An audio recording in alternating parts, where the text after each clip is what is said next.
Hello, I'm your friend Dylan, and is it okay if I don't forget you? Hello, welcome back to Your Friend Who Likes Games, a podcast about playing video games and maybe watching video games.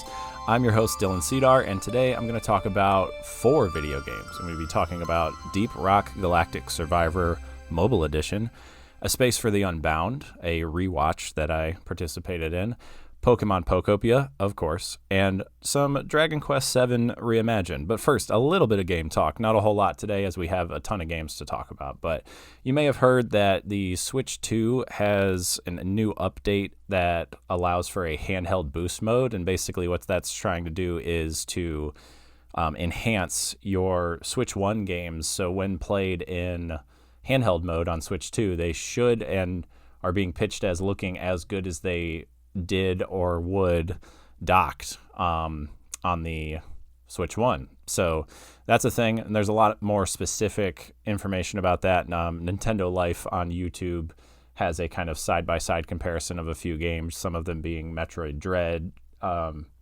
and Super Smash Brothers, Luigi's Mansion, just kind of showing off like the specifics. I don't know if I would notice like a giant amount of difference from that video, but I'm willing to bet in your hands you could see a difference. And I was talking to the folks at Play Along Podcast, and they had mentioned that maybe Pokemon Legends Arceus is like the game to give a try to in that handheld mode. And I could see that because I think as I was playing Legends ZA and starting to think about Arceus again, like just to kind of do a little comparison, started playing Legends Arceus on the TV, and it just did not look great. Or it was like very clear in comparison to ZA that it was a downgrade, being like a Switch 1 game. So maybe in our hands it looks better, but that's to be seen, later to be seen.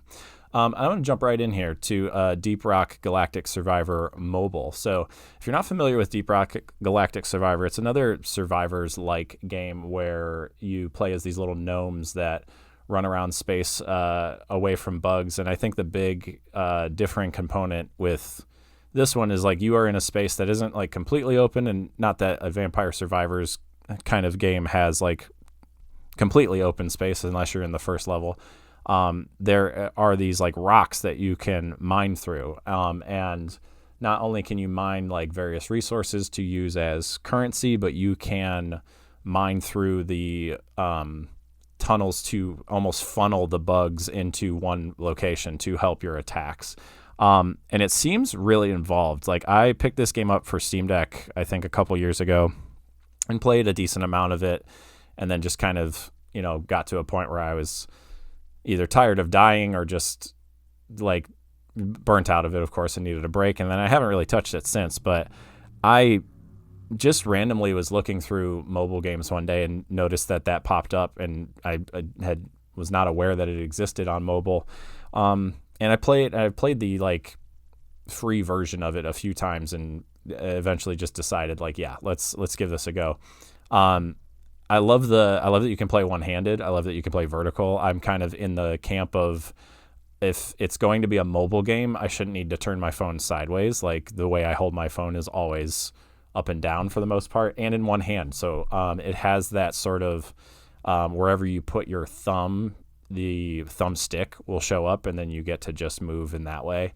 And being that it's on your phone and the format of that being like it's always with you is encouraging to think about like you could always play if you want. Now, the hard part with that is like with the structure of this game, you do have to like complete like one round in order for it to like save for the kind of like I've noticed like there seems to be like a timeout where if like I have been playing around and then like have to go do something, and then will like just like lock my phone and come back. I think the timeout, actually, you know what? I think the timeout happens when you like not put the app completely away, but when you like suspend it, when you have, a variety of things open like YouTube, Spotify, Notes, whatever, and then, Deep Rock Galactic Survivor in my case. I found that like if I didn't go back to it in a timely fashion, it would close out, and that might just be me, but like that became tough to navigate where you can't just quite pause it wherever you are and then keep it. That would be super nice, like just for the mobile space. Like if I were to just put it away or like close it out and it would just like auto save in with however many seconds into that run or bugs or whatever, and then I jump right back in. But, it does have the round by round checkpoints. So my biggest gripe in regards to my relationship to it and like playing it is that I think where I have to play like a full go, like a full little, and now unlike Vampire Survivors, they're not half-hour rounds. They're at the most 5 to 10 minutes, I would say. So basically, like you play as this little miner that you get a variety of weapons that shoot in various directions or behave in certain ways. And then you have like your mining tool to mine through the rocks and filter, and then you are surviving and collecting the little blue shards and currency to upgrade. So you upgrade your movement speed, you can upgrade your mining speed, you can upgrade your weapon damage, your critical hit. You can eventually have weapons that have a variety of area of effect like damages or types. So you could have like flame damage or electric damage or freeze damage. Like one of my early favorites as I kind of replay is the there's like a freeze grenade, and that's really helpful for like big swarms because you can know for like kind of that moment in time that like those things won't attack you if you are crowded, so sometimes they even hint at the in the game there's like little tips in between rounds that are like don't get cornered, and I agree with that. It's hard if you get cornered in this game with a variety of bugs. You're either have to push through and take a lot of damage or you're pretty doomed. And I like another tip in this game too that's like it said this game, it's okay if this game is challenging you or you're failing a lot. Like it's supposed to be challenging. And that's true. It's definitely not like a completely automatic game. Obviously it is in the survivors like auto shooter genre, and seems to go pretty deep. I think even on Steam Deck, I only scratched the surface. I only made it to like the second area. And it gets pretty involved. So be that as it may, like on Steam Deck, I didn't necessarily feel like grinding and doing all the stuff, but instead, picked it up for $10 or whatever it was and been like, okay, I had a cool time with that, and then put it down. But on my phone, like being that it's always there, I've kind of unlocked this in my brain of like, oh, that's not a bad place to have like grindable games, because if you're waiting for something or, in the car or whatever, you have your phone with you, and then there's those allotted times you can pull it up and maybe play around and grind.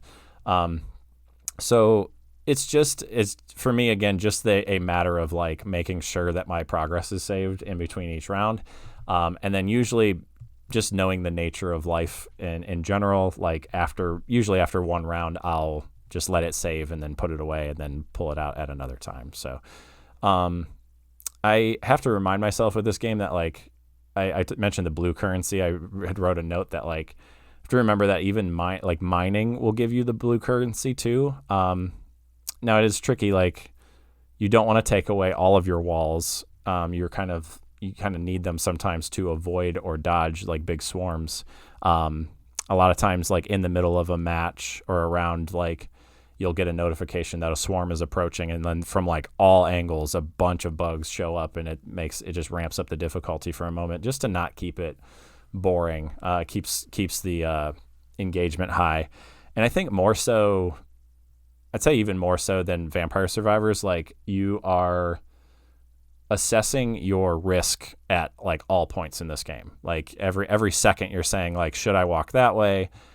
Or do I have enough space to get around? I should collect that currency to get as much upgrades as possible. So it's really zoomed in on the moment to moment. I think that makes it really engaging. And then again, being able to play with one hand in your with your phone is really sweet, and I'm kind of surprised that it runs on like an iPhone, and I have a old 12 mini, and it runs pretty fine. Like there's some screen skip here and there, but it's nothing like that is affecting my gameplay in a negative way.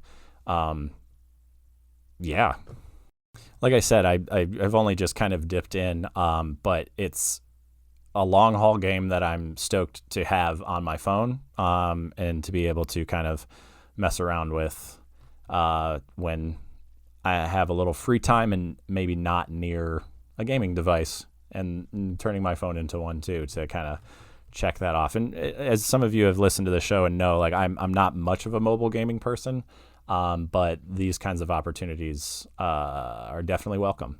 So yeah, that's Deep Rock Galactic Survivor mobile.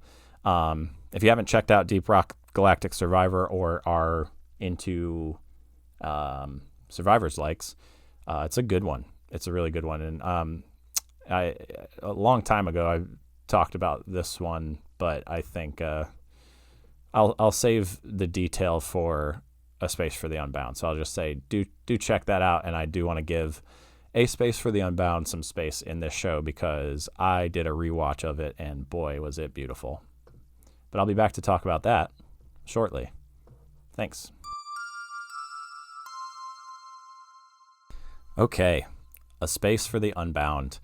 Now, this is a game that I had played before, and this week I actually decided to re-watch it instead of replaying it. And I talked last episode about the kind of rewatching a game, stripping the responsibility of playing and just being able to kind of zoom into like the meat of the game, and that this was perfect for that, like really, really perfect for that. And I want to say that up front, this discussion, I want to talk about this game openly. I want to talk about this game this is not a spoiler-free section.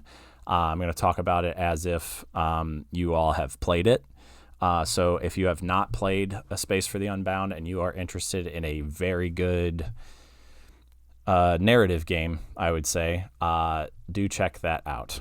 I can't say enough good about this game. And frankly, the hard part with this format and doing a podcast, and I've been thinking about this lately, is I think a lot of the goal of this show or any sort of video game podcast is to kind of communicate the specialness of a time or experience had. And like, I don't think enough words can express like how beautiful and important this game is to me, and a lot of people in the kind of indie gaming community. So anyway, up front, just wanted to say, not a spoiler-free discussion, and feel free to skip this section of the show if you are looking to play it and haven't yet.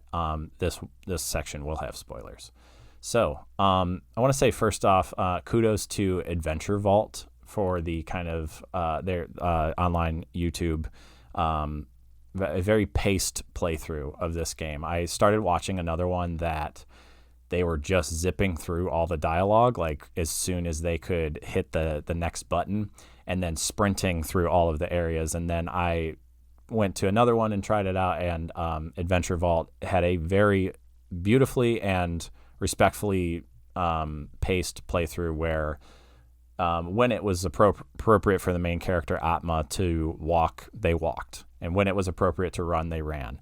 And it was nice for the most part. It felt like it still felt like a playthrough. Like there are some things like with the puzzles they took some time to figure out, but not like a painstakingly long time. Like the playthrough was about maybe just under 10 hours on YouTube, and I think my playthrough of this was probably in the 15 to 17 range, because some of the puzzles took me a little bit longer than this playthrough would, and it was just nice to get the meat of the story again and revisit it.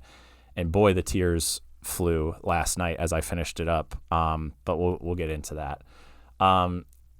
This game is just soaked in life and culture of Indonesia. It's an Indonesian published and developed, or I should say, developed game, and it has those very like from life references of just places and locations, like the way houses look, the way the arcade is set up, the way the general store looks, and the way that the people look and behave. Very, very, very authentic reference, and just kind of soaked in life and environment. Like the sky is very much a main character in this game. Like the way the sky looks and the way the music is paired with all of that is just special. The soundtrack is something that I've listened to for the years since I had played it. Very vibey, very emotional, and just very good, probably because you just remember the gameplay. So if you happen to be listening, regardless of whether or not I'm going to spoil things, I just want to remind ourselves that this game it's about a girl whose father is terrible and blames her for existing. And she's a very creative person, likes to write, likes to draw. And her father sees that as useless and gets her in, things that would get her into trouble, or just he has to pay extra money for her to go to school. And of course, that's her fault for existing and blaming her. And sadly, I can relate to that like a little too much. And not that it was complete. I mean, triggering, I guess, it's a strong word, but it's unfortunately. My experience was not great growing up either, but maybe not to this degree, but we don't need to get into that. I will say that, he was very aggressive. He was very abusive. And it got to the point where no one in her life, this Normala was her name, like valued her creativity except for this boy, Atma. And she, after a tragic kind of happening in a storm, she loses Atma, and then we later find out that Rhea just completely separates that part of her from herself, right? So there's two characters, Rhea and Atma, and again, if you've played, like, you know that those two are the same people or person. So then Rhea then not only really metaphorically, but physically in this game, creates this world that she can have full control over. She chooses to date Atma. She chooses to have people in this world and in the life that she can, compare Atma to, and it's a fully rendered environment, right? But you start to notice that things like glitch out and things are not what they seem. And really that part of the game is mysterious because you don't know at that point at the end, like, that Rhea had fabricated this world. You just felt like you were Atma in this world. And there is some strangeness to, like, after you, with the prologue is the demonstration of, like, Nirmala losing Atma in the river, and he can't swim, and it's implied that he either dies or goes away. But then, like, you wake up from a dream and you are Atma, but, like, Rhea is somebody else, and you're like, wait, that was weird. I just had this crazy dream. And it's a really beautiful way to, like, frame it in a new way, so that, like, you're confused as the player of, like, wait, what's actually happening? And it creates a sense of mystery. And then you just kind of, you're like, oh, you very intentionally from them, and you just very, like, you just kind of discard what happened before and then move on. And you're like, oh, okay, I'm in high school and I'm dating this girl named Rhea, and we make a bucket list together of things that we want to do. And then we go to a movie. And soon after that movie date, after you make your bucket list, which is very charming, the high school gives out this, like, career readiness thing, and they're like, forget this. We want to write a bucket list about things we actually want to do in life instead of it being just career driven, which is really beautiful. So things like, let's pet all the cats, let's collect bottle caps, let's go see a movie, let's do a few things like that. So fun laughs in class as they do that on the back of their paper, and then they go to a movie, and then, after the movie, you start to see, like, the glitching and like a manipulation of the space. And Atma himself is kind of just along for the ride and just, like, helpful where they can be. Atma is granted this power of space diving, in which through this like red book that is shared between Rhea and Nirmala, or really just like that initial writing and creativity that Nirmala made in the prologue, like you get that book and you get to use it to space dive. And space diving in this game is really, really amazing, and in that you help people through their biggest hangups. Like you dive into their heart essentially, and it's kind of a gloomy place. Usually it's kind of feels like an outer space ish, but it's this surreal world that you enter, and it's kind of like people's biggest fears and hangups are in the way, and you have to do some like puzzle solving in those to get them to feel better about their current situation, or give up the thing that you need to move the story forward. And it's beautiful to it's beautiful to help people, but it's also weird that you're kind of like manipulating their natural feelings, but like I guess to aid yourself and to aid them. But knowing this is all fictional, or in this like surreal world that Rhea creates later, you're kind of like, oh, okay, sweet. And I'll say I haven't really, said this early, but it was nice to. I've been kind of like talking about the conclusion. I think the big overall structure of this game is, a big mystery until the last 2 hours of it. You're kind of just helping and doing what you can. It's very like on the ground. And I think that's really smart to celebrate Indonesian culture and environment in a very like, I think on the ground, and mundane, I don't mean in a bad way, but I mean in a way that is just like slice of life, walking around, petting cats, talking to people, engaging with your environment, and engaging with the kind of town. That was their way of like showing that off for a good 7 hours. And then of course there's conflict and things throughout, but then like the last 2 hours you really see it, and it unveils itself of what really is going on. And it was nice to kind of get lost in that again, but also to know what happens this time around, so that I can kind of unpack and go, okay, Rhea is manipulative because she's trying to control everything. Nirmala is like the true sense of like youth and creativity that we don't see a whole lot of until like really necessary. And yeah, it was interesting this time around to like, I knew that every character that was like a peer was important, and then the way that they kind of resolve that at the end when Rhea is kind of navigating through the dark and kind of grieving each instance, I kind of forgot about that part, and then it all really made sense later when to see like I think her name is like Marin, and then Lulu and Eric. They're all people that like really had some sort of like negative effect on Rhea, and or you can call it trauma that just kind of happened to her in some way, shape, or form. And then to unpack that at the very end, to have where Rhea sees Eric again, and it's like she like forgives each person to like move through that grief. And I think that was like so beautiful and obviously tear inducing. In the story, like Rhea eliminates Eric in front of Atma because he just causes quote unquote too much trouble, or is like in the way of this world that she's creating, and she straight up just like obliterates him.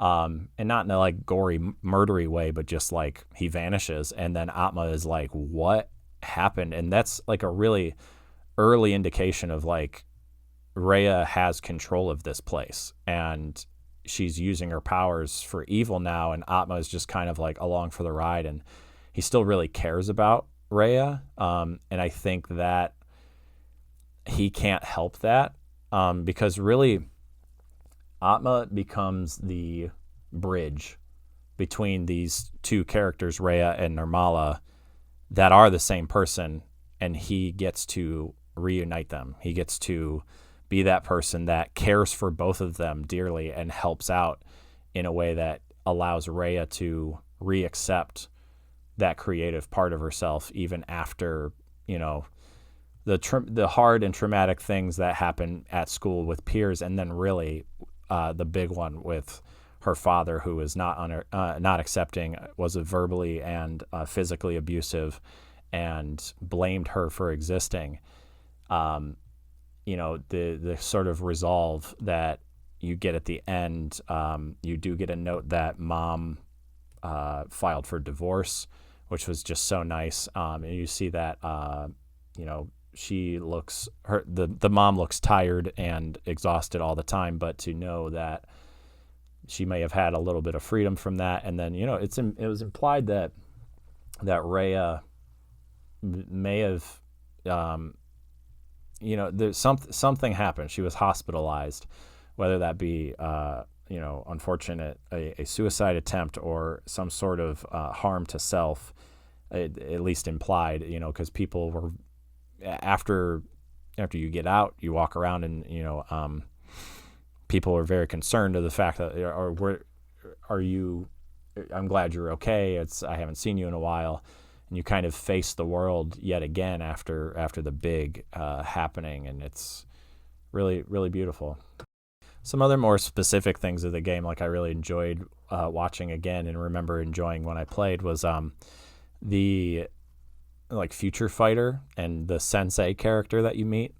He's karate holding dude that plays at the local arcade and helps you fight bullies and helps you learn how to fight bullies. And you get this classic Konami code fight style where you have to put in the code before the timer is out to both block and to attack.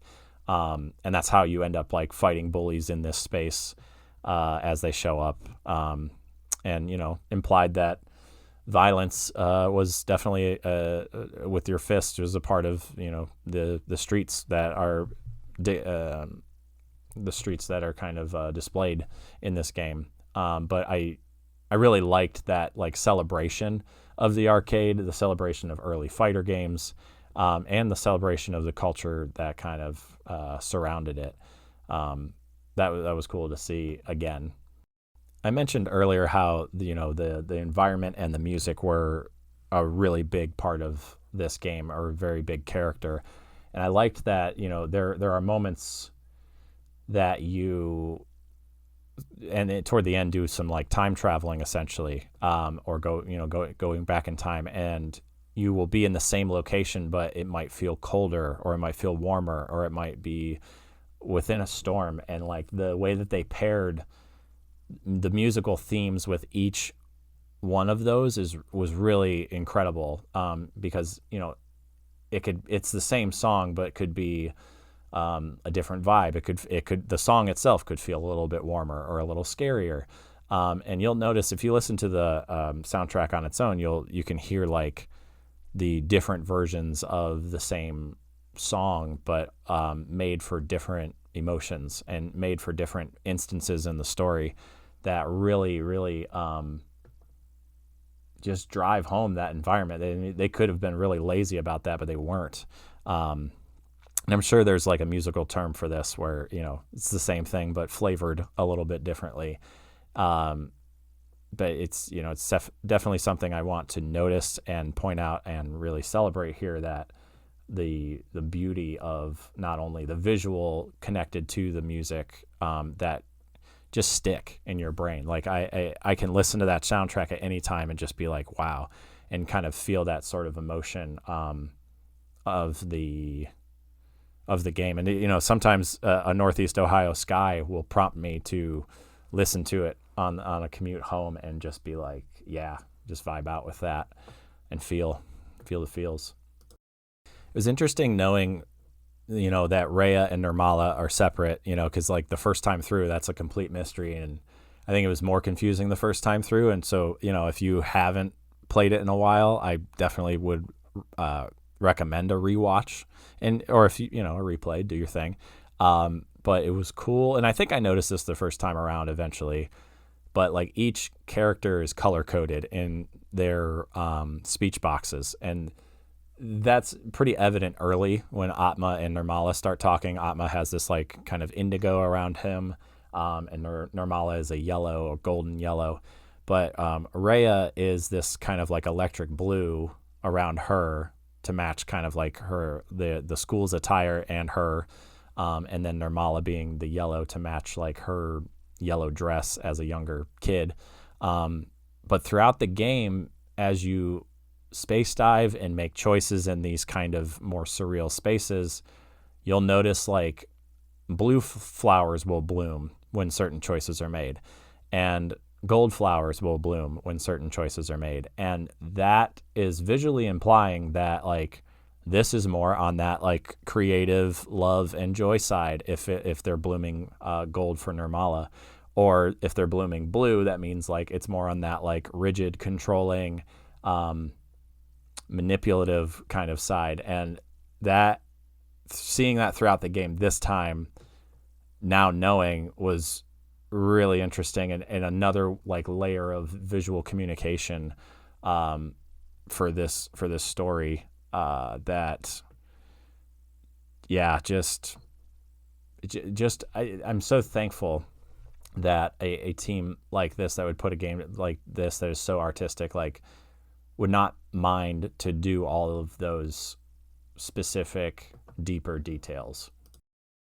One thing I kind of noticed the first time around but didn't really notice, or noticed even more this time, is like a lot of this story was like foretold by Nirmala.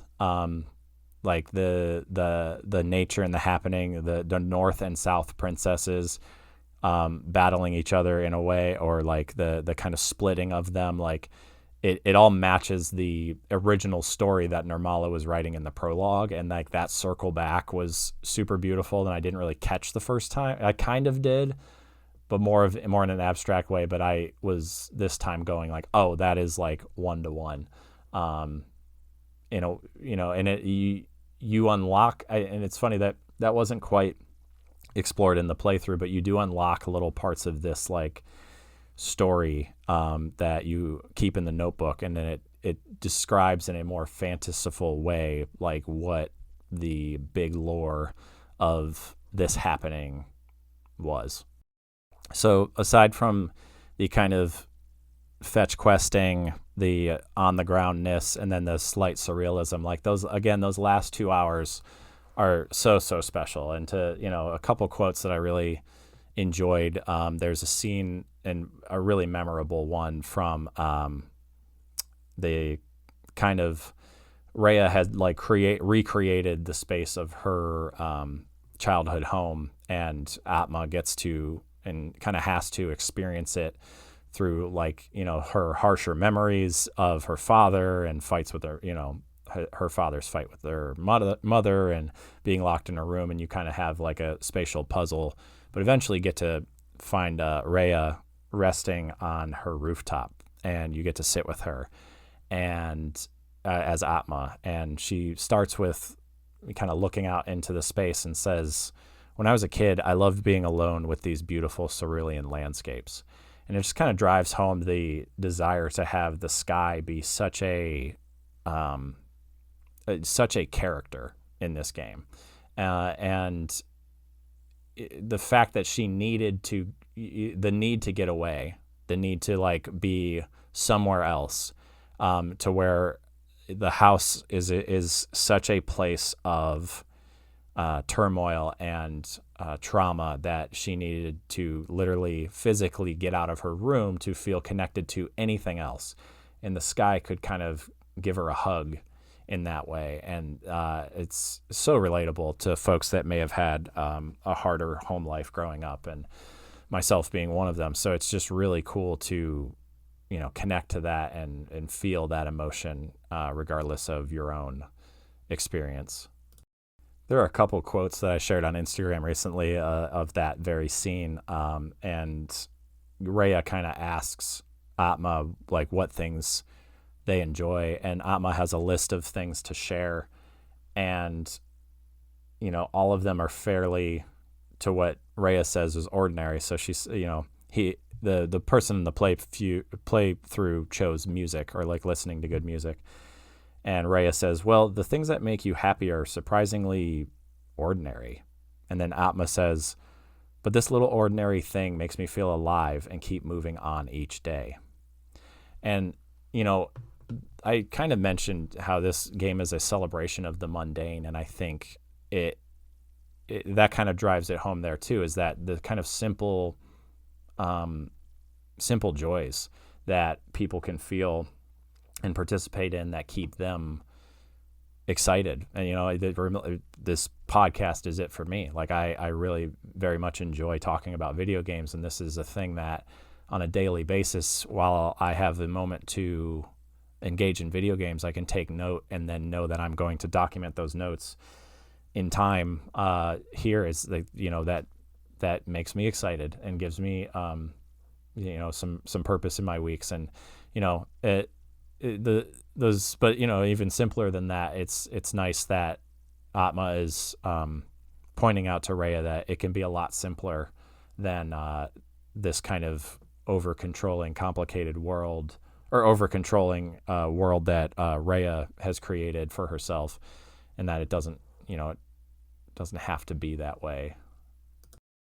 And the big one that really started the waterworks in regards to quote is Rhea kind of realizing that Atma isn't real, and when Rhea returns to Nirmala and becomes herself yet again, Atma will cease to exist. And she says, Atma, it's okay if I never forget you, right? And he says, of course not. I'll always be with you. And that alone was, the tears start. And because it's just, you realize then too, as the player, like Atma is will not be around. Like this is a kind of figment of her imagination, if you will, however physical it is in the game. And she then has to navigate grief and the darkness alone. Now she can hear Atma's voice, but she, desires him to be there. But that physical removal of him, mixed with the strength that she needs to muster up to grieve and forgive and move on from all of the trauma and the people in her life that caused her that kind of pain and that desire to be someone else, she needed to do on her own. And they physically and visually communicate that by taking this, beautiful landscape, this kind of stairway into this like above the clouds beauty that you are walking with Atma, and then you reach this dark cloud that you have to navigate on your own, and then you get through it. And the last one being your father, and or her father, I should say, and it's the best that she could do, I would say. She said, you've done terrible things to me, but thank you for what you have done for me, and goodbye. And that, I think, is so powerful, because it is the best that she could do to move on, that isn't completely hurtful or providing of the same energy that her father did, but simply saying, like, you're terrible and you have done terrible things to me, but you have, thank you, to validate, the work that he puts in, which she didn't need to do, because she shouldn't be blamed for existing.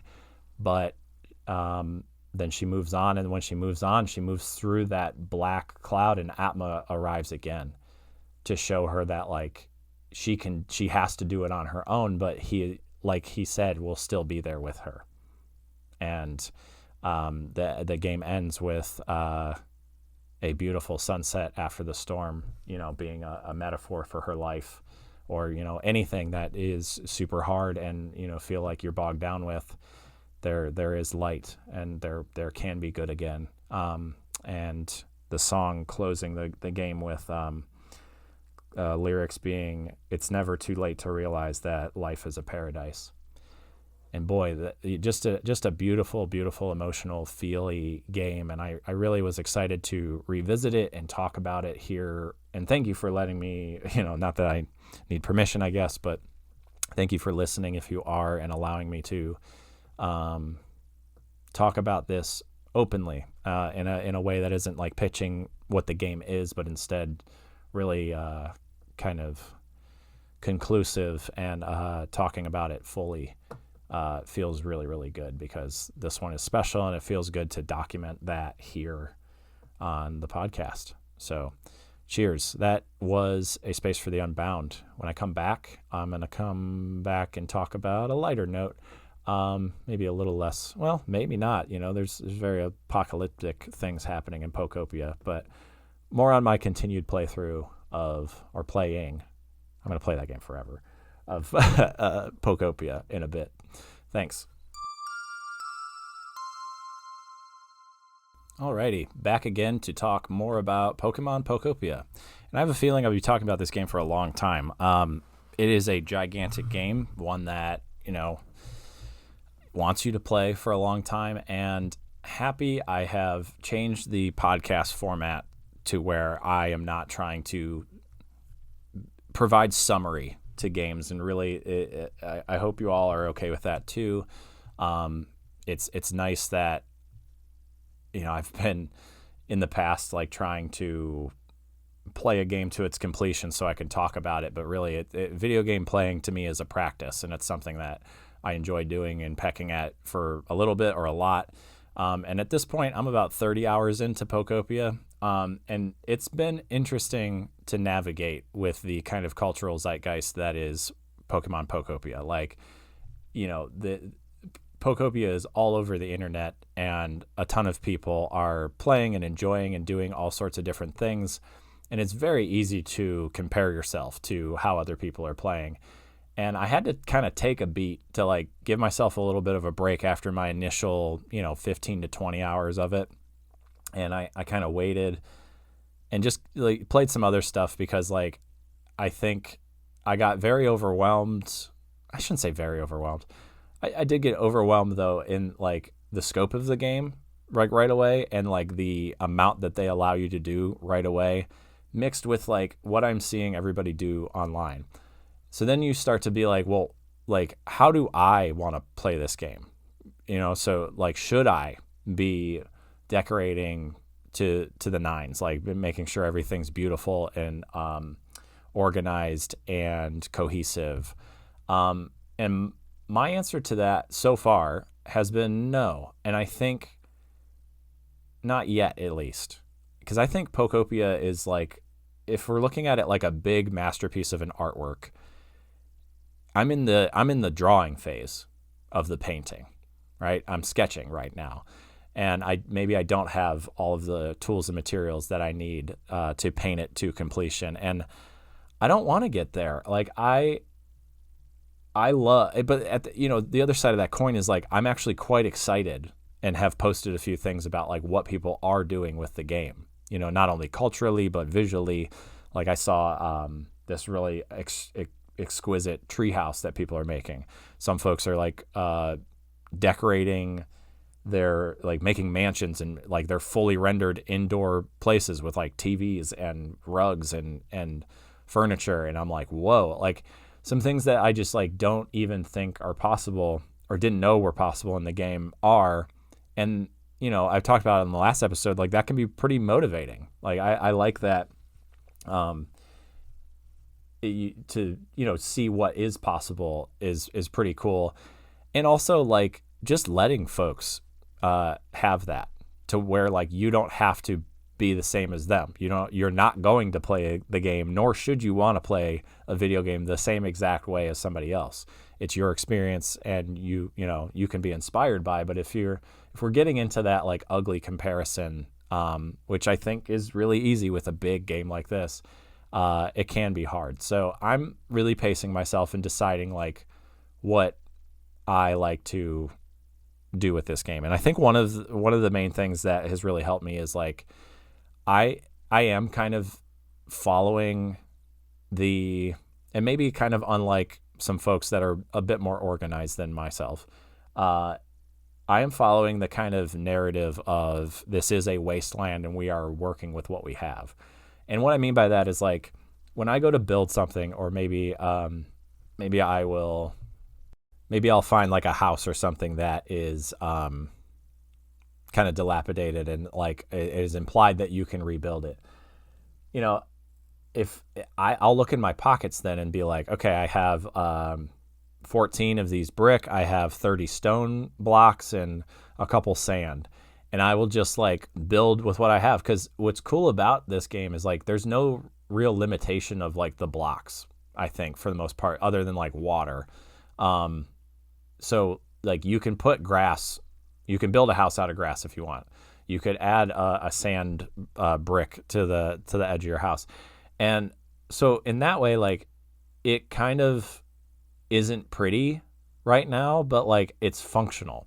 So especially with like Bleak Beach, like being the place that has like all the washed up trash and a ton of like sand and brick, I'm kind of just like using that to build bridges across the water, because I want, and I think the conclusion to that is like I want to play the game.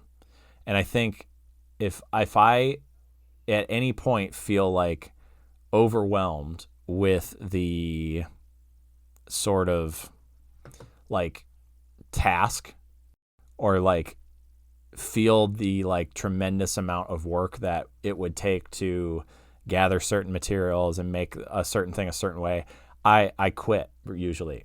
That's when I start to like I get kind of numbed by that, and then I will close out of the game and then I won't play it. So I started to recognize that and be like, well, I don't want to bounce off of this experience because it is an awesome, amazing place to be and like a really great game. So instead I was like, okay, let's just use what you have, like use what's in your pockets. And it's a bit more freeing in regards to like video game. Now, the sacrifice there is that my stuff doesn't look as good, doesn't look as polished. But another thing I'm kind of noticing too is like, it's like that meme, that art meme that's always on the internet is like, build it or draw it first, make it first, and it can get better later. I'm butchering that, but you can make it good later. And I feel like that kind of right now, like it's like I said, I'm in the sketching phase. So it's like, yes, would I prefer that set of stairs to be like brick and aligned with flowers? Yeah, but right now they're just a bunch of like wooden stairs in the side of a mountain that are functional, that get me to the top, and like that's it for now.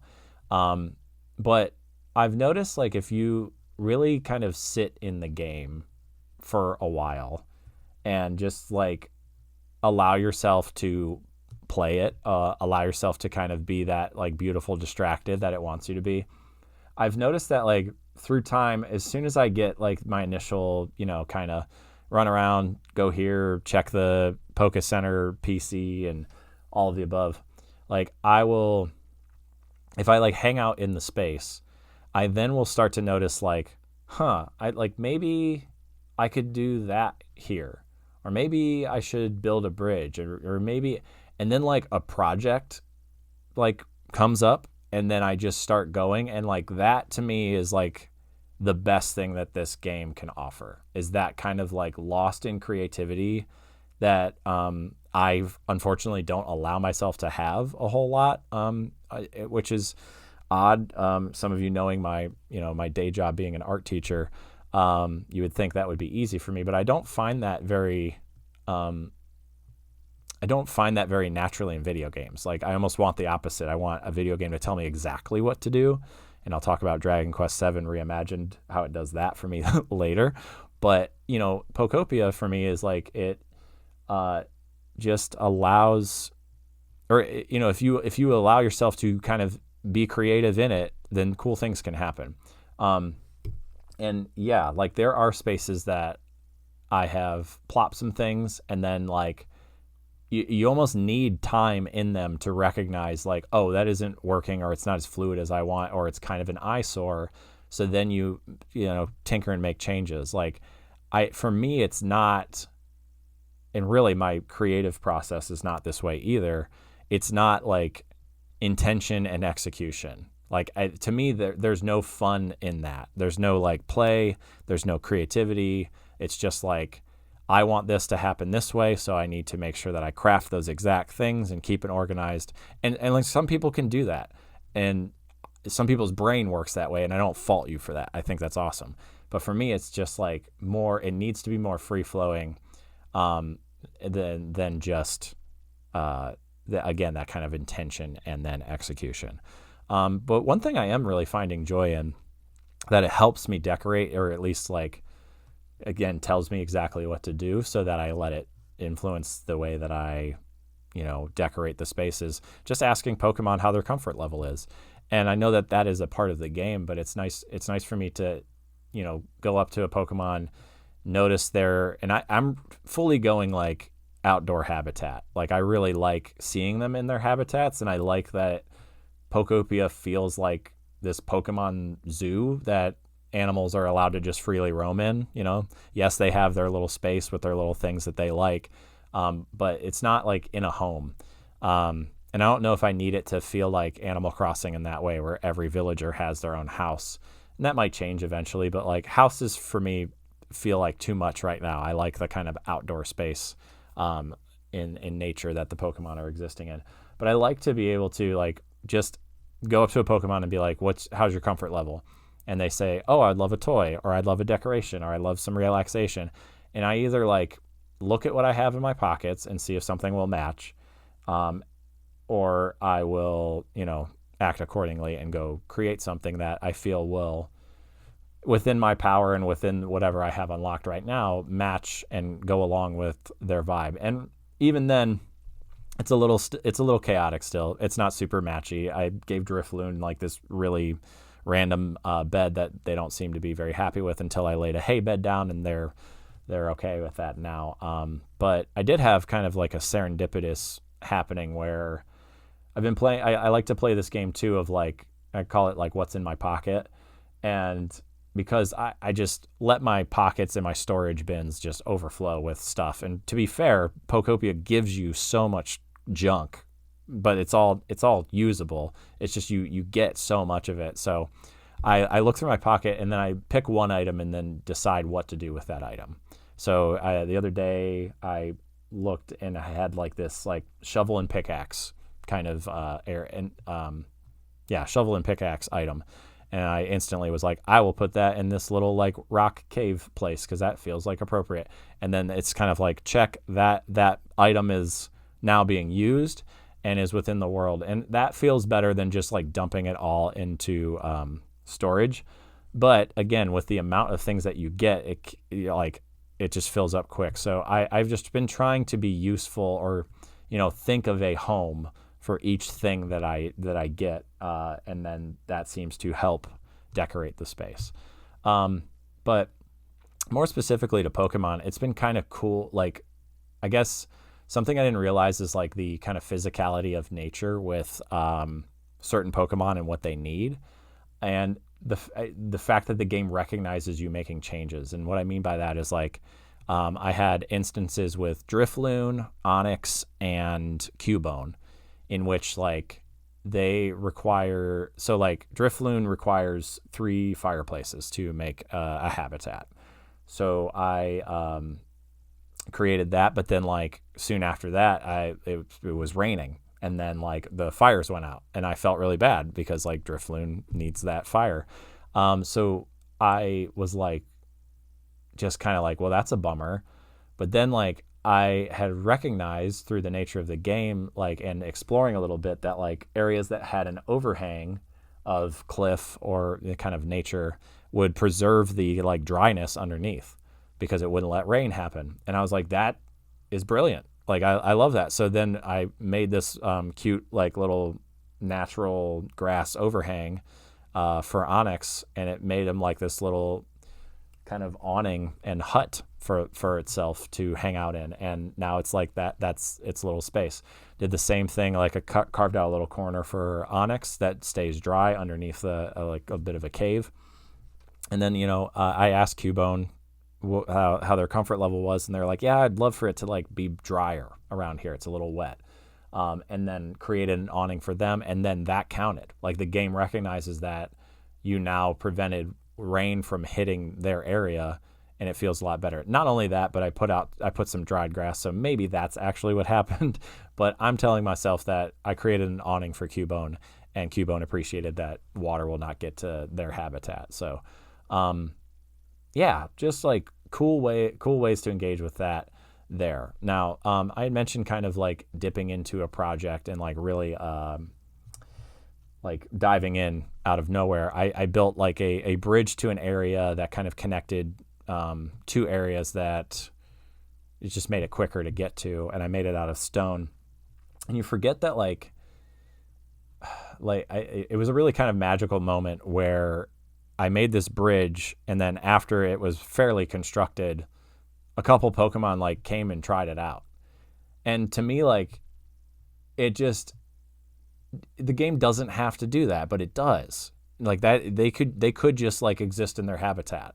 And it felt like, I think at launch, I think a lot of people felt like, oh, that's what it's going to be. You create a habitat, Pokemon hangs out there.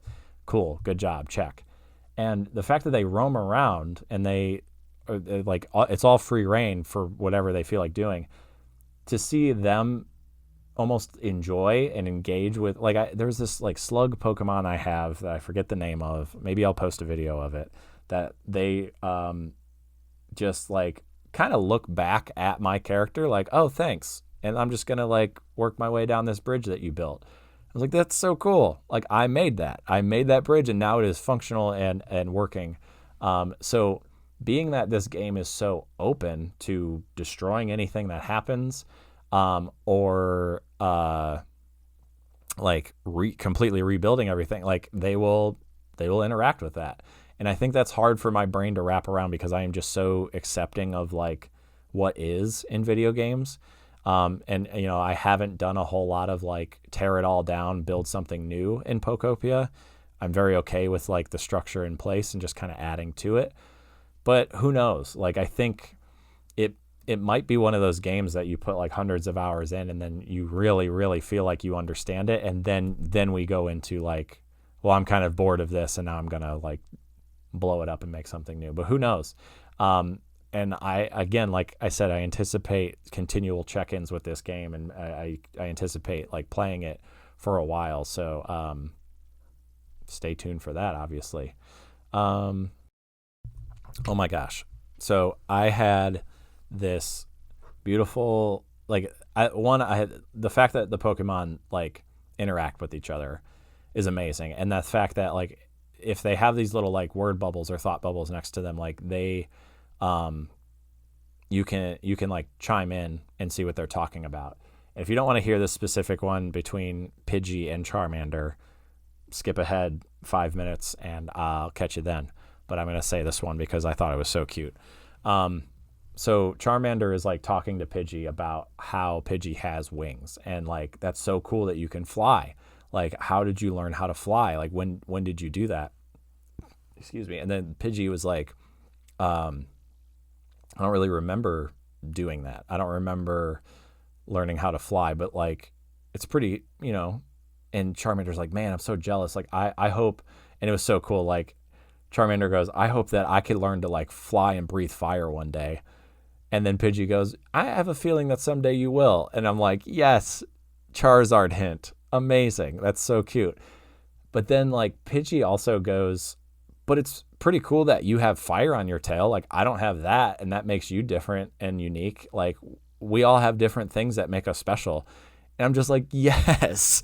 Like the celebration of differences there, and the language used, you know, like not just like buzz off Charmander. Like I can't, like, it was very kind and loving of, you know, Pidgey to, you know, accept the celebration of the fact that it can fly, but also celebrate Charmander and the fact that Charmander has a strength and that it can blow fire and has fire on its tail, and Pidgey doesn't have that, and that's pretty cool. And that is the essence of Pokemon, right? Like the fact that they are all so different, and the fact that like there are lacking of humans in this game, at least as far as we know, or I know right now. But you know, the variety of people that are involved in Pokemon and the variety of characters that you find in Pokemon shows and games, and the variety of invitation for anyone to like Pokemon for whatever reason they find. It invites everybody. Everybody's invited. And there are different Pokemon for different people. I was actually just having a conversation with my a couple of my friends about their favorite Pokemon, and it was cool to hear like which ones they chose, and it matches it can match their personality a bit, and it's like a horoscope almost, like just to kind of see like who's into what and why. Okay, another quick one of the artifacts that you find, a little bit of a spoiler here as well. So if you don't want to hear that, skip ahead about 5 minutes or so, and I'm going to talk about one here that is about I found one that was about CDs. So in this game, obviously, you go around and find, or maybe not so obviously, you go around and find artifacts of the past, basically, like either newspapers or write-ups and things that give hint at what the humans were doing. And there's commentary on one that really stuck with me that was about like streaming servers have gotten so overloaded with the playing of music that they can't function anymore. And I was like, okay. And then it said because of that, or but not to fret, it said there's still a way that you can listen to music, and they're something that your great-great-grandparents used called CDs. Or compact discs, and it explains what a compact disc is, and that it can hold up to 10 songs. So like you don't have like an overwhelming amount of choice, but like you can enjoy that little bit of music and replay it if you want as many times as you want. It said, in quote, "Each CD is a one-time purchase, which means that there's no need for a subscription fee no matter how many times you listen." And boy, what the perspective of that hit me like a brick. I was like, wow, yeah, like I pay for a subscription service to have access to music whenever I want to listen to it. And that flip of like, I pay for this one time and I own it now, like that has gone away from our world. Like really, like, and I know that we're kind of making Gen Z is leading the way to like regaining that again, instead of just like paying for all this stuff, or continually paying for access to things. Like we've all been really roped into that, and it's interesting, and myself included, obviously. I use Spotify to publish this podcast, so there you go. That one was good.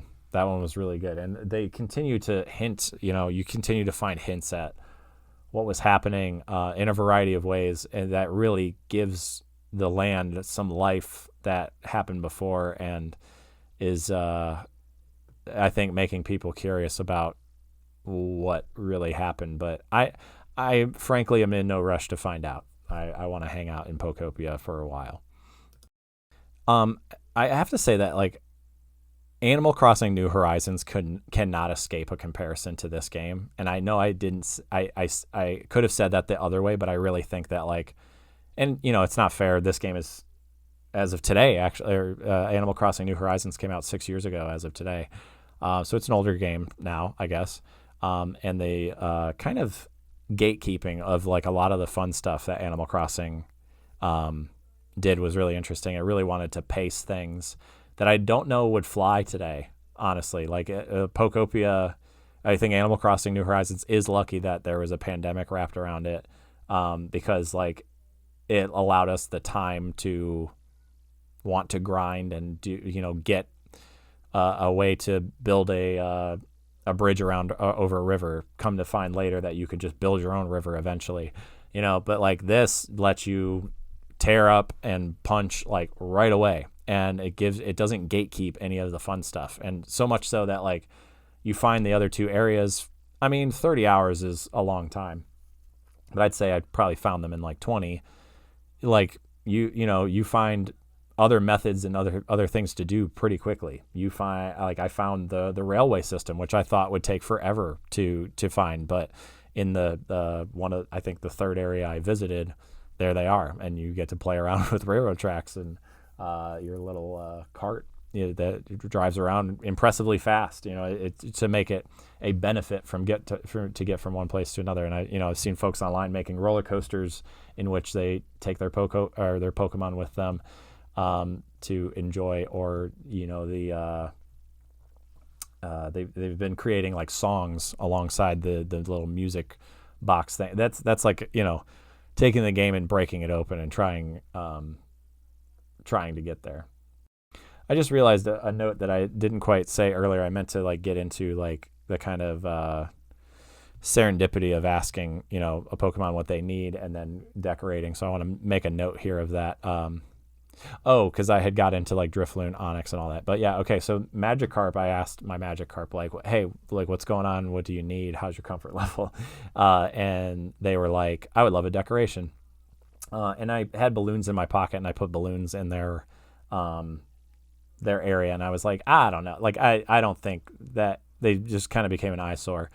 But then I had like found this like banner that I was like, and I noticed like this party banner was red, orange, and yellow, the colors of the Magikarp, and I was like, oh, how about that? And like that's something that I like, again, that whole like intention execution thing I talked about earlier, like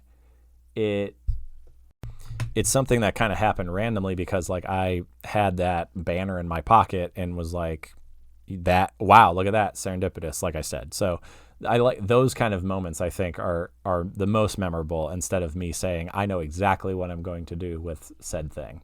But again, that's how my creativity works. It might not be how everybody's is. Couple other notes, like some of you can let me know, but I don't know if it got updated. Like, did the nighttime music get updated? Because I remember it being like a lot more calm, and it seems to have a bit more friendliness and energy to it now. Because I was almost exclusively playing at night to start, because that's when I had the time to play. But like I don't know. Okay, and yeah, I know I talked about a lot, and I think I'd like to move on to Dragon Quest soon to conclude the show. But I want to shout out if you would like on Instagram, one of the most like entertaining things that I've seen people do with this game, just kind of that like Breath of the Wild or Tears of the Kingdom silliness, where people take a game, crack it open, and decide to do something else that may have not been the intention. On Instagram, Robbie Gaming, that's ROBBIE Gaming 1104, has been having Pokemon race each other. They created this scenario where they created 2 lanes with fencing that are very long, and I don't know how they prompt them to like, maybe they say like follow me or come over here for a picture or something, and like that has the Pokemon like race each other, and it's like Slowbro versus Magikarp or whomever, and it's hilarious to see like the physicality of these Pokemon. And I think the Slowbro and Magikarp was the most memorable because the way that those two move is funny in itself, and to watch them race down these lanes of fencing was funny. So kudos to you for if you just randomly happen to be listening, Robbie Gaming 1104. Regardless, kudos to you for the entertainment, and thank you for that. But that's going to wrap up Pokopia this time around, and I'll be back to talk briefly about my time dipping into Dragon Quest VII Reimagined, the game, not just the demo this time. See you in a couple. Alrighty, the last game I'd like to talk about today is Dragon Quest VII Reimagined. I've been playing on Switch 2. I played the demo and really loved it. And it's telling of a demo, or telling of a game, I should say, when you get through a demo and say like, "Aw, like I want to keep playing." So I knew eventually, when the time was right and I could afford it, I was gonna dip in, and I have. And what I love about this game is it's like, I've never played a Dragon Quest game before, and I've probably talked about that before. But it's just like Saturday morning anime. It is like super friendly. It's super easy. And to me, easy is comfortable. Like I like the fact that it has all of the trappings of a classic RPG without the intimidation of doing something wrong. Where, like, playing an Octopath Traveler, a more serious JRPG, like, you are nervous that you're not strong enough. And, like, will I have to grind? Will I hit this, will I hit a difficulty spike or wall where clearly I hadn't been participating enough or doing enough? And, I think I have to be careful. I in a lot of the open areas, they invite you to battle a whole lot, and enemies continue to spawn. And sometimes I'll zip through that just to get to the main line or back to the story.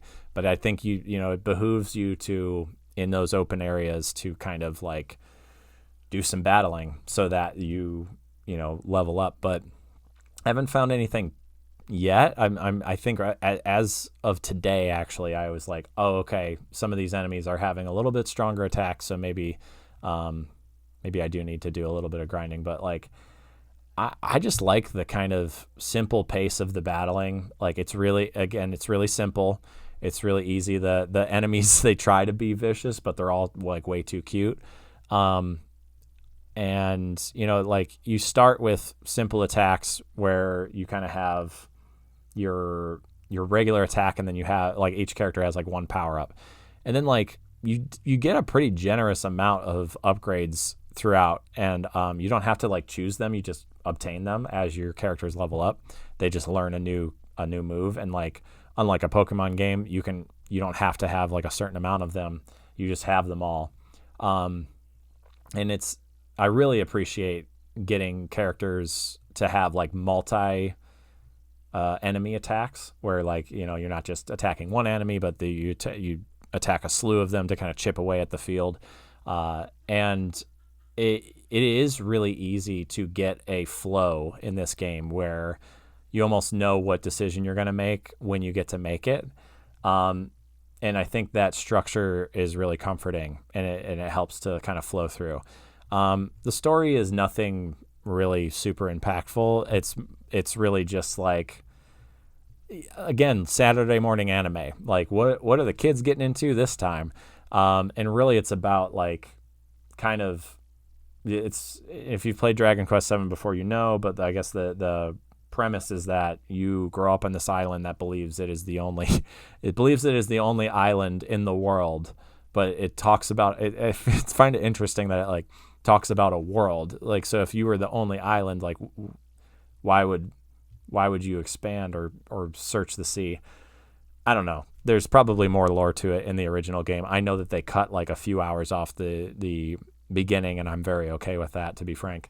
But you essentially are like time traveling to different areas and uncovering different islands, and you get to visit them in a variety of time contexts and it's really about like you being a group of heroes that show up to a town. The town has a problem. You help out that town's problem. You fight in the open area, and then you fight the big boss at the end, and that changes the outlook of the town and the people, and they're thankful, and you move on. And like, that's so like tropey and predictable, and I don't care. I love it. Like, it's so nice to have something like just be dependable, and like, no, like, as so far, and I'm like 13 hours into the game, so far, like, no big surprises, like, in regards to like grindiness or story structure or difficulty spike. Nothing has been an abruption as of yet, and it's all just kind of like that nice pace. I think what really helps too is it tells you where to go all the time. Like, you know exactly where to go. Tells you where the main story beat is. There's no like side quests to get confused with. The only side quest being like exploration. Like, you just get to decide, like, if you want to go certain places. You can decide to grind and fight the same enemies if you want, but it's all very simple. And I haven't really talked about the art style yet, but I love the kind of Akira Toriyama, like, Dragon Ball influence, obviously. But it feels like well lit, like, toy models kind of running around a space. Like each of the islands that are like the open area feel like a toy model with like the play trees, or the like realistic looking toy trees that are all like beautifully lit. Like those areas look good. The areas in which you do the battling look really good. A notable one that both the Space for the Unbound and this game do, like I love when in anime and in video games where like the shadows and the breaks in the trees kind of like come through, and like different light sources, kind of show up on the characters. Like that's really special. So the presentation and the way this game looks like continues to impress me. Cutscenes, if there are any, look really good. And yeah, I'm enjoying it. I mentioned the enemies looking a little cute. Hammerhood so far is by far my favorite. They're like these naked on the bottom, like little gnome looking things that have like a purple beard and cone hair, essentially, that have this really big hammer with them, and they do this like front flipping attack, and they look to land it with the hammer swinging down. But the hammer being so heavy, sometimes they'll do their like front flip, and then the hammer will outweigh the momentum of the front flip, and then it'll make them fall backwards, and then they miss, and their little feet like kick in the air, and it's just adorable. Like it's really cute. But those are definitely my favorite enemies to encounter because I just think they look cool. But a lot of them are very like, friendly anime looking, to where none of them are really scary, but they just kind of have that cute and approachable visual style to them. Battling enemies too, I may have mentioned this before. I really like that the font of the character name is your communication of health. So the enemies don't necessarily have a health bar, but like when you start, the enemy's name will be white. And then as you attack them, it might turn yellow, and then it might turn orange, and then it might turn like a dark, like red orange. And that means they're like really close to the end. When you attack, points will show up to show how much of an attack you were able to land. Whether that be like 8 or 85, that gives you an indication of the severity, but there is no like number that they have displayed to you. But I don't really mind. I think again, it's like an easy enough game to where you don't need all that information. And it's probably fits into the traditional mold if I had to guess. And oh my goodness, can we talk about the saving of your adventure, like horns that play, just that little moment, like bah, bah, bah, bah, bah, bah, bah, bah, like every time I love it. Like it just like whatever music's playing, whatever's happening in the game, it all stops and it logs your adventure. And there are like things in this game that make you take a beat like that. Or when you obtain like a really important item, like I find myself hitting the A button and the game's like, no, just like recognize that this shiny item is like exciting. Or somebody rejoined your party, and when they rejoin your party, there's a beautiful like tune that plays, and it makes you sit in that for a second. And I'm like, okay, I like that. Like it almost is, it provides like ceremony to a game in which could be really fast and clickable. Some folks have criticized this game for being too easy, and I will say that there is difficulty settings. So like if you start playing and you realize that like you need more, you can adjust like damage dealt, damage taken, and really like tailor the experience to like what you want. I'm very okay with like the normal setting that it is, and it's fairly easy as of now. And I noted, like, think of it like the easiness of it, or the kind of dependability that like nothing really bad, hopefully, quote unquote, we'll see. It doesn't seem like anything bad will happen to the main characters, or at least like devastating. Kind of feels like it made me think of like the original Pokemon series. Like no matter what kind of kerfuffle like Ash and friends would get into, like that you knew that they were going to come out on the right side of it, I guess, or I don't want to say the right side of it. Come out on the like successful side of it, and nothing too bad would happen. And that's kind of how I feel with this, is like you can even though it's like implied, like, oh, we're gonna leave him on his own. Is he gonna be okay? And we come back, and maybe he's a little hurt, but nothing terrible. For those of you that have played, I discovered Ruff, and Ruff is my boy. I love that character. Very fun, and incredibly cute in this game.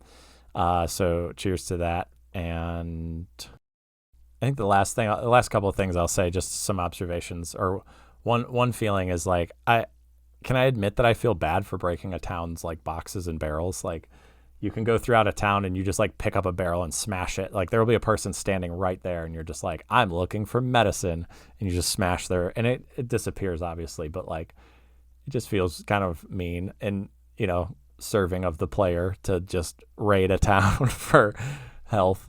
I just found that funny. And I also like found it interesting, some of the character designs. They like, there's like a standing tiger and like a crab, and they all seem to have like, it almost looks like these evil blue things, maybe like an evolution of slime, I don't know, that are like in animal costumes. Like, you'll have this like big open-mouthed cat looking at you that seems like its eyes are intact and everything's working, but then like in its open mouth there's like a blue thing that's also has eyes and a mouth that is looking at you angry. And I don't know if there's lore behind that, but I thought it was very cool. So yeah, a bigger episode today. I've had a lot of time to play video games, so I brought a lot here, and it felt good to talk about. If you want to talk about video games, reach out to me at Your Friend Who Likes Games on, oh my goodness, one moment. Fitting that I'm ending the episode now as I'm losing my voice. No, I've just talked a lot. Anyway, reach out at Your Friend Who Likes Games on Instagram or Blue Sky, or comment on the Spotify or YouTube episodes in response to these if you have thoughts, or, you know, just connect and stay in touch. A pleasure to talk to any and all of you about video games, because I love them. And if you're listening, I'm sure you do too. So if you're playing anything cool, reach out and let's chat. I'd love to hear from you. Thank you as always for listening. Like and subscribe on YouTube. If you would like, give a rating on Spotify. That helps the show. And I think I am done now. Cheers. Talk to you next time. Bye. Bye.